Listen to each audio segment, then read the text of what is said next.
What is going on, everybody, and welcome back to your source for fantasy hockey news. It is the Locked On Fantasy Hockey Podcast, Wednesday edition. We are taking a look at two of the hottest fantasy pieces in the NHL, a whole bunch of fantasy news, and of course, we got to pay these bills, baby, with our big time bets. Let's get this money. You're Locked On Fantasy Hockey, your daily podcast on fantasy hockey. Part of the Locked On Podcast Network, your team every day.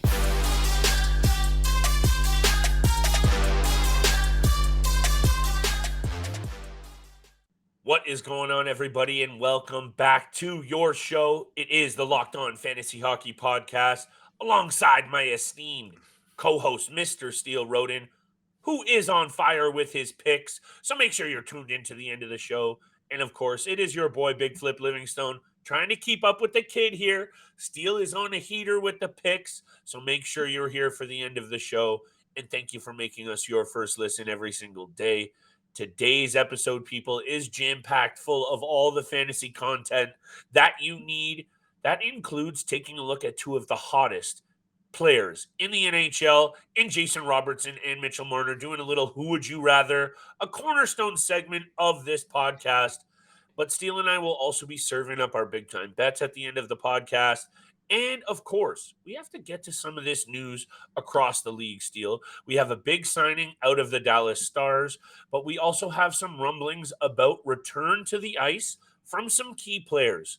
Let's take a look at this Carolina Hurricanes team. Let's talk about them. We know they're dealing with an injury to Frederik Andersen. Max Pacioretty should be back anytime, but we're now getting the news about Teuvo Teravainen. He's practicing. He will be joining this team still on their current 6-game road trip. What do you think about the Carolina Hurricanes this season so far, and what do you think this means for their overall success and, of course, fantasy value?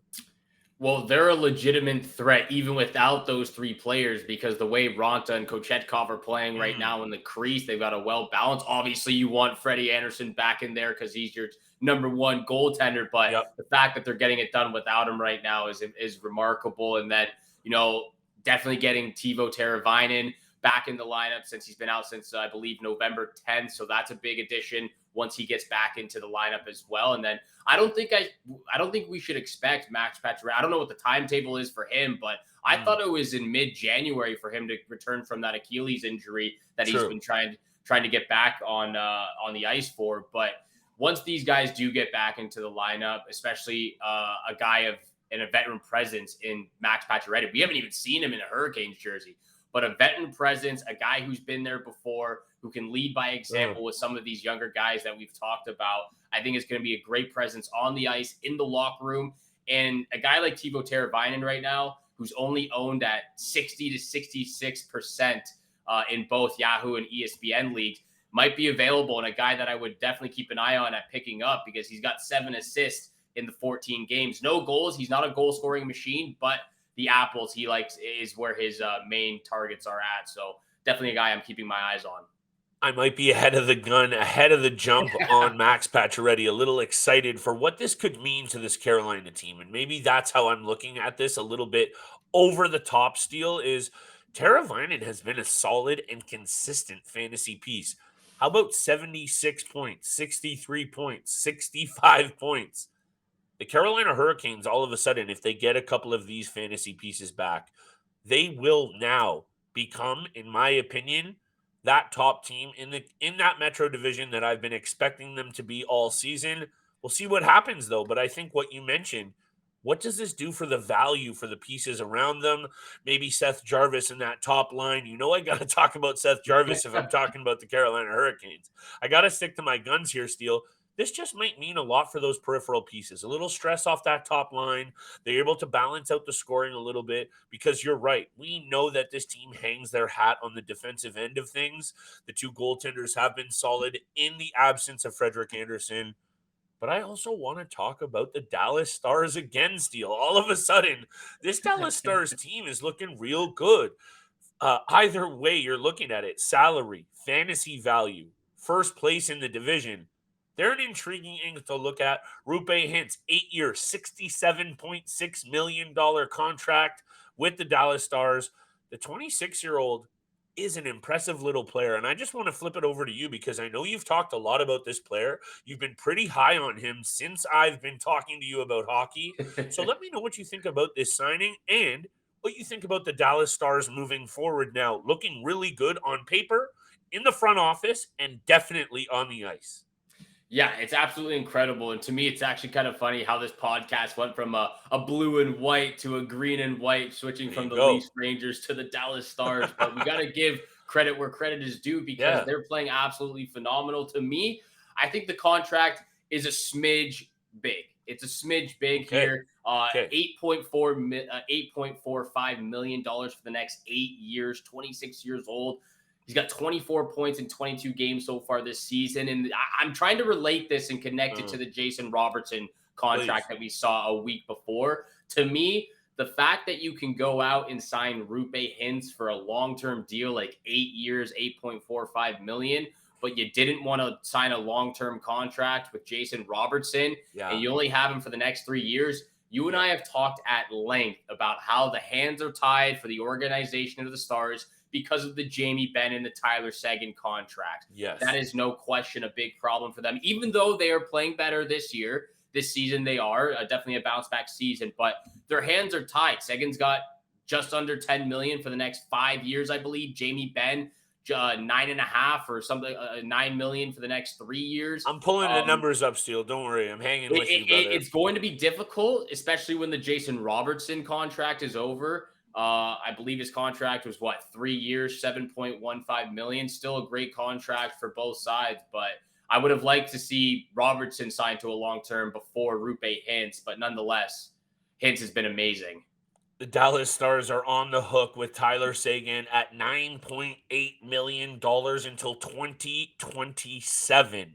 They are on the hook with Jamie Benn till 2025 for $9.5 million. Yeah. So this is some interesting maneuvering from the front office with the Dallas Stars.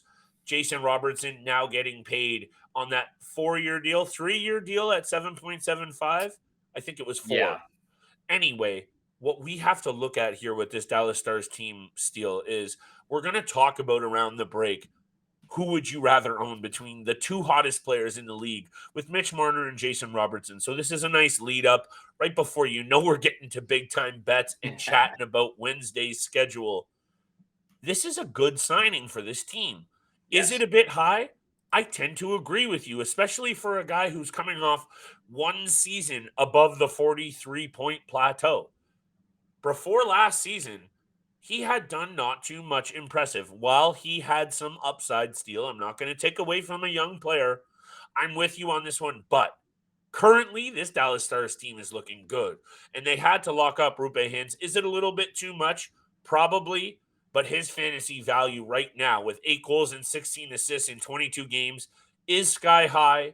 We're going to talk about two of the hottest players in the league in Mitch Marner and Jason Robertson right around the break, like I said. Before we get to big-time bets, but you know where we're laying these bets? It's with our friends at betonline.net, because today's episode is brought to you by BetOnline. BetOnline.net is your number one source for sports betting information, stats, and news this season. Get the latest odds and trends, just like Steele and I do, for every professional and amateur league out there, from football to basketball to soccer, World Cup, esports. They have it all for you at betonline.net. And if you love sports podcasts, just like you love this one, you can find a lot more of those at BetOnline as well, where they have the latest and fastest ways for you to get your betting fix. Head to the website today. Steele and I check it out almost every single day for our updated odds for our picks, which you can find on Twitter. Use your mobile device or head to the online site to learn more. BetOnline, where the game starts. Thank you so much for making the Locked On Fantasy Hockey Podcast your first listen every single day. Please, after you listen to this one, check out Locked On Sports Today podcast. The biggest stories of the day, instant reactions, big game recaps, and the take of the day. Available on the Odyssey app, YouTube, and wherever you get your podcast. Flip, the two hottest players in the NHL right now. Yes, sir. Both on some ridiculous point streaks as well. Yes, sir. I believe Marner is either tied or one game away from tying the Leafs franchise or the NHL record for most points He's in a one game. game away, I believe, from the Leafs record and 3 away from the NHL record. He Perfect. just became the second highest streak in Leafs history. Absolutely incredible to see Yes. this from a guy playing on the Toronto Maple Leafs, as we're both fans. But Jason Robertson doing some of that himself on a 16-game point streak. Just as impressive. Just as impressive. Both these young guys just proving how so important they are to their organization and elite superstar levels that they're showcasing all the fans out there right now. But the question remains, who would you rather have on your fantasy team, Jason Robertson or Mitch Marner? Steele, you and I have now been doing this show for only 10 months. Coming up in February will be the year and 1 year anniversary of the Locked On Fantasy Hockey Podcast. By the way, shout out to all our listeners, supporters, Twitter followers, family, and friends who continue to hold us down, because trust me when I say Steele and I are just getting warmed up, and there is a lot more fire fantasy hockey content coming your way Monday to Friday. But this, Steele, honestly, coming into this conversation about who would you rather for these two players, I look back at it. You and I have done 11 of these episodes. This is number 12 of Who Would You Rather, and I don't think we've ever had as heated a conversation as I think we're going to have today, because not only are these two players clearly the two hottest in the NHL, they are two of the best young players in the NHL. And I'm going to go with Mitch Marner before I explain any other preamble, and I'm going to let you do your thing as well, of course. Let me explain why I'm going with Mitch. Number one, 2 all-stars in his pocket already. I know that means nothing in terms of fantasy value, but this guy has already proved that he can be at an elite level in the NHL on a good sample size. It's not Jason Robertson's fault that he has less years in the league, and I don't know what he's going to do in the next few. But Mitch Marner now, in his 7th NHL season, Steele, let me count this. You know me and the numbers, pal. You and the numbers, man. It is his 7th NHL season. He's proving that he can do it year in and year out. And I know, again, not a knock on Jason Robertson that he's only in his 4th, but Mitch Marner is proving that he can get it done. Number 2, this season, Mitch Marner is playing almost 22 minutes a night. Jason Robertson is scraping the 17-minute mark. If you are looking at a player who is holding it down and proving he can get it done minutes-wise, it's Mitch Marner. And number 3, Steele, I just have to talk about how good Mitch Marner is this season at all ends of the ice. Should he shoot the puck more? And I know you're going to say that. Yes, he should, for sure. He needs to shoot the puck more. He's playing top power play minutes. He's playing top penalty kill minutes. Jason Robertson doesn't touch the ice in penalty kills because he's still developing that end of his game. This conversation, Steele, is going to be so even because of how good these guys are. But Mitch Marner is now starting to get it done at different areas of the ice, and that's telling me he's getting better and better. Both of these guys are, though, man. Honestly, if you have either of them on your fantasy team this year, you're probably in good shape. I think you and I can agree on that. Yeah, if anyone has them on their fantasy team, which I know a lot of people do, they are absolutely ecstatic at the production these two players are showcasing us. But for me, I got to go with Jason Robertson. You said everything about Mitch Marner, and the fact that he's averaging 5 more minutes of ice time than Jason Robertson, but Robertson still has more points in the league, second right behind Connor McDavid. Look, if Robertson was getting Mitch Marner type of minutes, 20 to 21, 22 even, who knows how many points he could have in the season right now.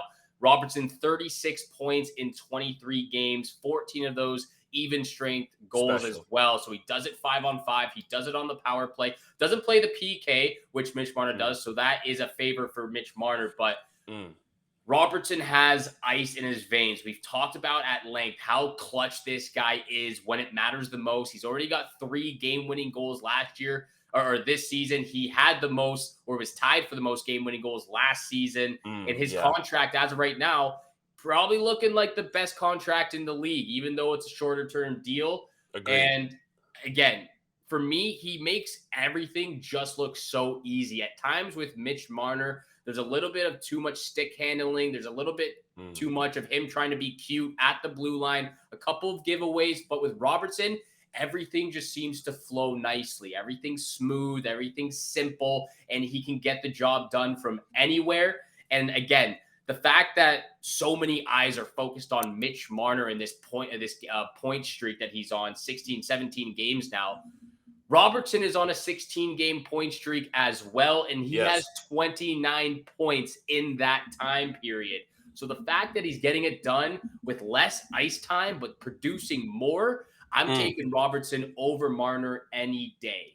I appreciate you saying that. First of all, shout out to the Kingston Frontenacs and the Niagara IceDogs for producing a beauty in Jason Robertson. He got it done at all levels of his junior career, and so did Mitch Marner. And there's a reason that Mitch Marner was selected 70 slots higher in the top 3. There's a reason Jason Robertson was taken in the second round, Steele. The rest of his game isn't there. Does that mean fantasy value? No, it doesn't. So I understand what you are saying and why you are saying it. 2 reasons, though. Mitch Marner gets more block shots, more penalty minutes, and takes just as many, if not more shots than Jason Robertson. So I'll take those peripheral assists or peripheral points. And the last point, Joe Pavelski, Roope Hintz, and Jason Robertson have been a very special and productive line. I'm not going to take away from anything that those 3 have done. But over the next year or 2, I don't know if I'm going to buy it. But what I will buy into is what Mitch Marner is going to get to play with in Toronto with Austin Matthews, William Nylander, and otherwise. There are some of those caveats. Again, keeper league, dynasty, whatever. This might be the most even time we've had a who would you rather. Both of these players on very special heaters. I've enjoyed this conversation. I hope y'all have. Hit us in the comments. Let us know. Who would you rather? Is it Marner? Is it Jason Robertson? Hit us on Twitter. Let us know what you're thinking. We're getting to these big-time bets in a second here, Steele. I hope that we have another Who Would You Rather just as good over the next couple of weeks. We will for sure, especially heading into the holiday season as things get a little bit more feisty for both of us in this fantasy league that we're both in. You're right on my tail, buddy. You're right on my tail. So I'm going to make sure I stay ahead of you. That's all I got to say. As long as I'm ahead of you, I'm okay with it. But we are going to get to the big time bets. But thank you so much for making the Locked On Fantasy Hockey Podcast your first listen every single day. Don't forget, we are free and available on all podcast platforms. Make sure you hit the subscribe, hit the follow button Monday through Friday. That's where you can catch our episodes. Dropping some YouTube shorts recently as well, so go check those out. Yes. But of course, this is what people tune in for, the big time bets, where the money is made. Flip I didn't do so well last night. I really thought the Golden Knights were going to hold on to that puck line, or 2 nights ago. But I'm looking to get back on a heater again. I know you are too. I'll throw it over to you. What is your first bet for this 4-game board? First pick of the night, my friend. I am not going to reinvent the wheel tonight. We only have 4 games, I believe. Double check again. Me with the counting. 4.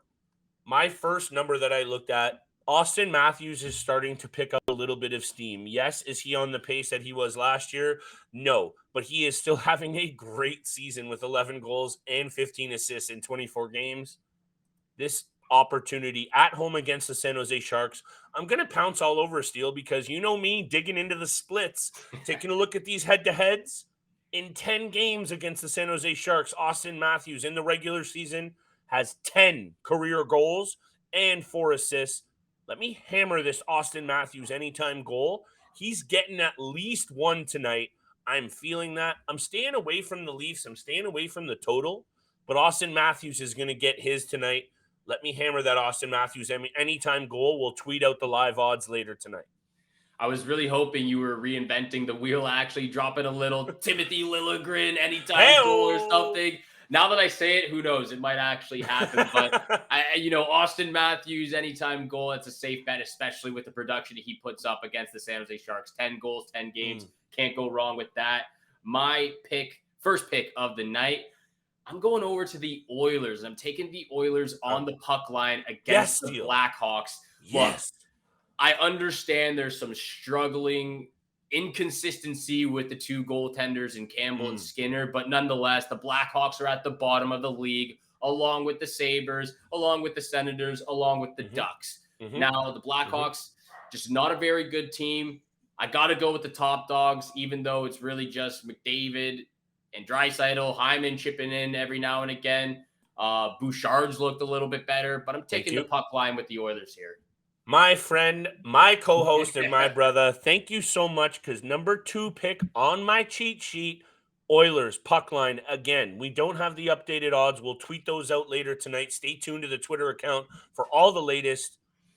That come from behind win against the Florida Panthers. Steele, excuse me for the little mic touch on that one. That's twice in a row now, too. That's 2 games. I think this could be a little turning point. I mentioned them as pretenders on the other day, on the other episode, and I'm ready to eat some hat if they're going to go on a heater because I want to bet on them badly. You mentioned that all they need to carry this team realistically in the regular season is the 2 best players in the league, arguably, in Leon Draisaitl and Connor McDavid.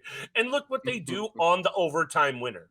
It's not even close. The Florida Panthers are looking around. There's jock straps in the 4th and 5th row.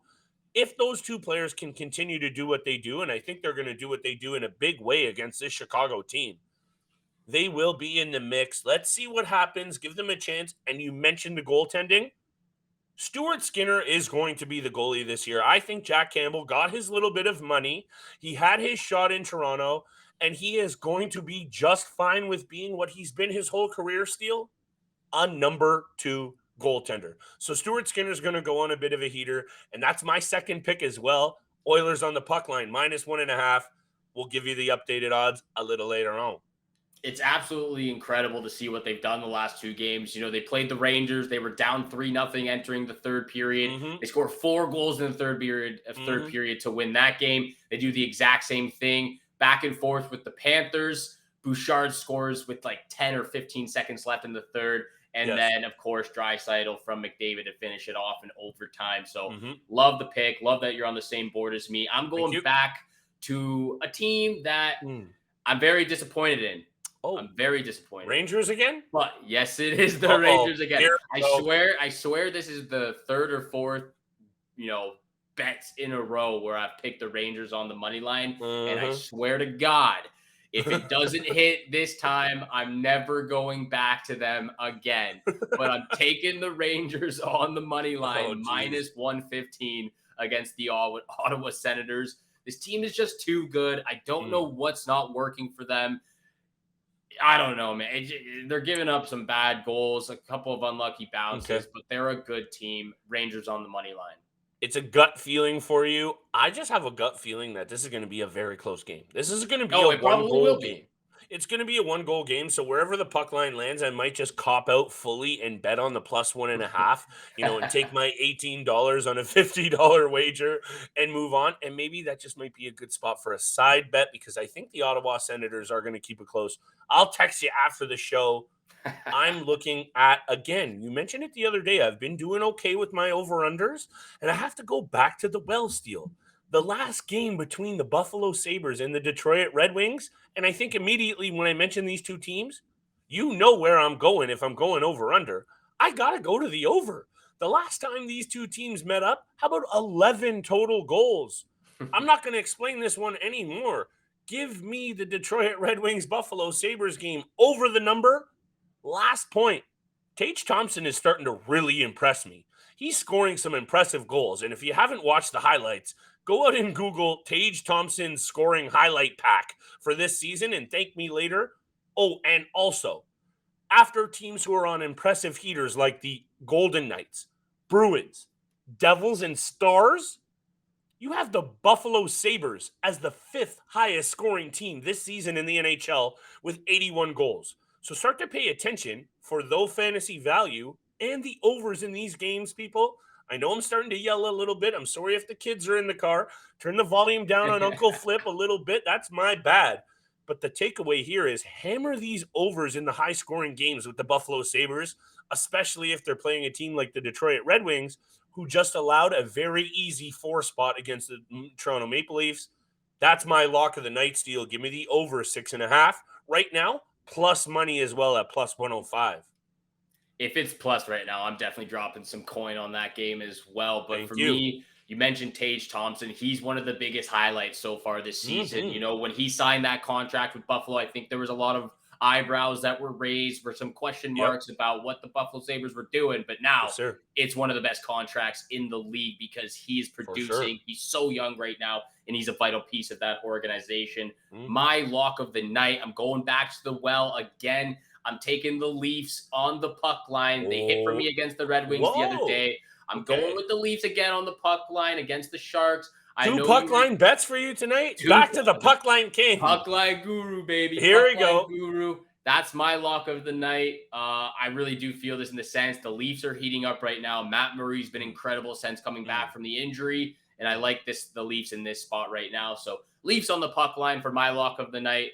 Flitz lock of the night, the over in the Sabres Red Wings game for Wednesday night. Make sure you tune into our Twitter account for all the updated odds and the graphic that we post with our bets and lock of the night. Mhm. Thank you so much for making the Locked On Fantasy Hockey Podcast your first listen every single day. Please, for your second listen, check out Locked On Sports Today podcast. The biggest stories of the day, instant reactions, big game recaps, and the take of the day, available on the Odyssey app, YouTube, and wherever you get your podcast. Thank you so much for tuning in for today's episode with Flip and I. Have a great day. Good luck with all your bets out there, and we shall see you back here again tomorrow. Peace.